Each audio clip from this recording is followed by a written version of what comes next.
नंतर काय सांगत आता कोणाला मारायचं? सोयवारी धनुष्य वाहता गुण्यात सवे पडदाशी उलथून तुझ्या अंगी नपुसकपण केवी म्या शरण गावे. बोला बोला काय काय गरज रावणाला कळायला पाहिजे का नाही?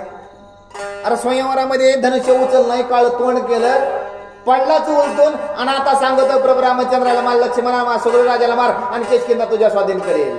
सोयवारी श्रीरामे आपण करिता त्र्यंबक भंजन रावणाचे काळे वदन तुझ म्या शरण केवी यावे. म्या शरण केवी यावे कारण स्वयंवरामध्ये त्या त्र्यंबकाचं काय केलं प्रभू रामचंद्राने 2 भाग केलेले आणि त्या प्रभू रामचंद्राचं नाही तर तुझ्या या काळ्या तोंडाला तुला कधी मी शरण यावं? सम्मुख नये रघुनाथा मारीचा देवणी मरणार्था सीता चोरणी होशी पळता शरणागता कोण न राखे.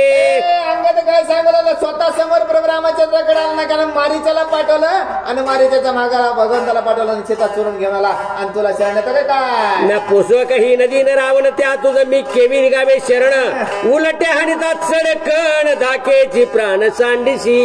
काय बघ किती राग आलाय नको काय तुम्हाला नको एक उलटे फाकड दिले ना मनाने उचलिता हात गजबजिला लंकानात अंग दे कोप करुण्या शांत अनुवादत रामाज्ञा. राग आला रागाच्या भरामध्ये एवढा अंग झाला तेव्हा रावणाला तेव्हा प्रभू रामचंद्राने सांगितलं स्मरण कोणाला अंग झालं तेव्हा शांत झालेलं आहे. बहुत ऐकिले रावण द्या माझील तू कोण विविध रावणाचे लक्षण केवी विचक्षण अंगद. अंगदाने सांगितलं आता बहुत आहे भरपूर ऐकले तुझं पण तू कुठला नेमका रावण आहेस कशातला रावण आहेस? आता त्या रावणाची सगळी ख्याती सांगणार आहे कोण सांगणार आहे? अंगद. आता बापाची कीर्ती सांगितली होती बघा प्रत्येकाला रामायणामधून घेण्यासारखं घेता आलं पाहिजे फक्त. मग तू आपण नेमका कुठला रावण आहेस?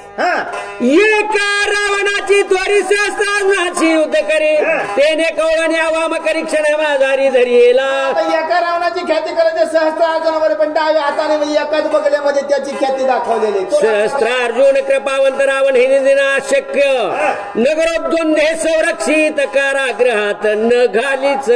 कारागृहात न घाले मग सहस्त्रार्जुन होता त्याची शिवते केलं का तू आणि त्याच्या सामर्थ्याने तुला त्या कारागृहात घालता आलं नाहीये. दुर्गद्वार पाळ पाचारून सोमुखे सांगे सहस्त्रार्जुन 10 मुखाचा रावण बाहेर आपण जाऊन येदी. आता त्या सहस्त्रार्जुनाने द्वारपाळ नाही केलं की 10 मुखाचा रावण आलाय पण त्याला बाहेर जाऊ दिलं का? त्याची ताकद आहे. कुठला रावण आहे तू?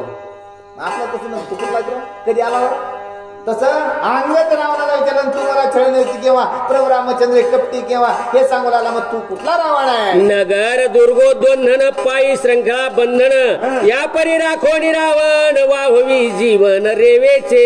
आता कसं रेवेचं राखलं आता माझ्याकडे आता सगळीकडे बांधलाय असा तू रावण आहे. तू रावण आहे का तू? आणि तू मला शिकवते बघा रावणाच्या 10 श्री देवनिया 10 घागरी जळवा हे निरंतरी घरोघरी उदकार्थ. असला रावण आहे का? तुझे 10 मुंडके आहेत ना 10 मुंडक्यावर 10 घागरी आणि प्रत्येकाच्या घरी पाणी भर कर्मा बघा कळलं पाहिजे किती मुंडके आहेत आपल्याला.